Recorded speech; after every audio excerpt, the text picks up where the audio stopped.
8-10 inch વરસાદ પડી જાય, ખેતરોના પારા તોડી નાખીએ, ધોઈ નાખીએ, એવો બધો વિચાર કરી લીધો ને તો આવી અને વરી રોમ રોમ ભાઈઓ. હાલો મિત્રો, દેશી લાઈફ માધવપુરમાં આપનું સ્વાગત છે ને. વરસાદની વાત કરીએ તો ગઈકાલે આપણે ફેસબુકમાં લાઈવ થયા હતા ને, એમાં આપણે વાત ચર્ચા એ જ ચાલતી હતી, ભાઈ વરસાદ હવે કેદી થાય ને કેવો થાય ને કેટલો થયો ને કેટલી જગ્યાએ વાવણી થઈ ને કેટલી જગ્યાએ નથી થઈ.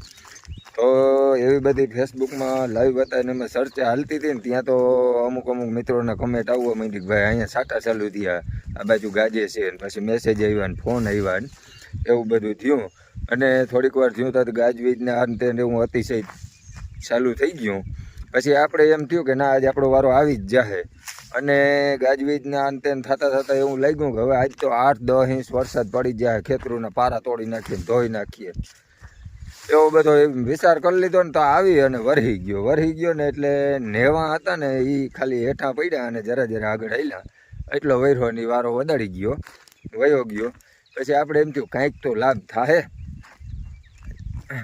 લાભ શું થયો ને એ તમને કહું, પહેલાં ચેનલ પેજને ફોલો સબસ્ક્રાઈબ કરી લેજો અને વિડીયો ગમે તો શેર કરી દેજો. કારણ કે આપણે શું છે કે લાઈવ થતા હોય ને એટલે સાંજે લાઈવ થતા હોય એટલે કે દેખાડવાનો બહુ ટાઈમ ના આવે. અટાણે તમને વ્યવસ્થિત રીતે દેખાડી દઉં કવડો લાભ થયો એ. આમાં છે ને આપણે આ ખેતરમાં ક્યાંક આની પહેલાં વરસાદ વર્યો ને ત્યાં ઝીણું ખડ ઉગ્યું હતું, એટલે હવે મરવાની તૈયારી હતી. આપણે રાપનો ખર્ચો ના થાય, જો આવો નવો તડકો ના બધું રહ્યો ને તો એમને મરી જાય. તો એને થોડોક ટેકો થઈ ગયો. અને આ બધી જુવાર છે ને આપણે અડધા વીઘાની જુવાર છે, વાંથી અહીં સુધીની વાઢડી, લાલ વાઢડી આવે ને જુવાર આપણે માલ હારું ઢોર હારું વાવી છે. હજી અહીંયા થોડીક વાવવાની છે. હવે આ બધી પાડી અને પાથરે કરી ગયો. પહેલી વાત તો એ કે વરસાદ નહોતો આવ્યો ને પેલા લાઈટ ગુલ. પછી બીજી વાત એ વરસાદ આવ્યો ને પેલા પવન આવ્યો એટલે ઠામણા ના તેન ઝીણો મોટો માણો હોય તો ઉલારીને નાખી દીધા ઠેકાણે. અને પછી થોડા સાટા આવ્યા એટલે આ પવનની બધી પડી ગઈ છે. હવે આ ઊભી થઈ ગયા બધા એવું કહેતા હોય કે ભાઈ હજી નાની ગોંથરી હોય કે જુવાર કે મકાઈ કે કંઈ પણ હોય તો પડી ગઈ હોય તો ઊભી થઈ જાય. વડી થઈ જાય ને તે પછી ના થાય. તો વડી એટલે કેવડી? તો કે ગોંથરીને હોય કે મકાઈ હોય, મકાઈમાં સમરી કાઢી જાય અને ગોંથરીમાં ડુંડું કાઢી જાય, ત્યાર પછી ઊભી થવાના ચાન્સ એના ઓછા રહીએ. આ ગોંથરીના ઊભી થવાના ચાન્સ રહીએ.